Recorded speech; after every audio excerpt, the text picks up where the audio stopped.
మంచి నిద్ర మీద నేను చేసిన వీడియోకి యూట్యూబ్లో చాలా మంచి స్పందన వచ్చింది. మీరు కనుక ఆ వీడియో చూడకపోతే వెంటనే చూసేయండి. మరియు ఈ వీడియో కనుక మీకు నచ్చినట్లయితే ఖచ్చితంగా లైక్ చేయండి. మీరు లైక్ చేయడం వల్ల వీడియో ఎక్కువ మందికి రీచ్ అవుతుంది. మరి ఎక్కువ మందికి ఉపయోగపడొచ్చు. హాయ్ అండి, నేను మీ తెలుగు సైకియాట్రిస్ట్ డాక్టర్ జమ్మలకుందన్ శివాజీ.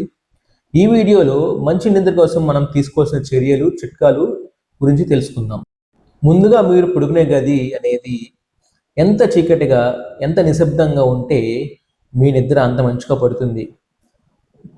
వెలుతురు గానీ లేదా శబ్దాలు గానీ వినపడుతూ ఉంటే మన మెదడు అనేది ఏమనుకుంటుందంటే ఇంకా చీకటి పడలేదేమో అని అది నిద్రపోదు.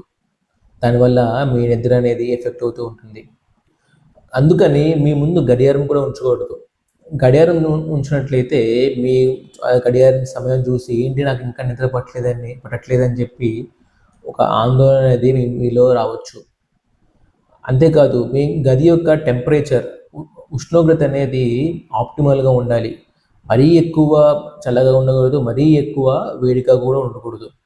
కాబట్టి మీరు పడుకునే గది అనేది దాని యొక్క టెంపరేచరు, దాని యొక్క వెలుతురు, దాని యొక్క శబ్దాలు అనేవి చాలా ముఖ్యం.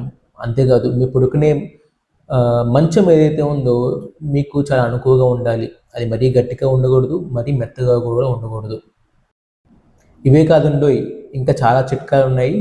తప్పకుండా ఛానల్ ఫాలో అవ్వండి. నెక్స్ట్ పార్ట్ కోసం వెయిట్ చేయండి.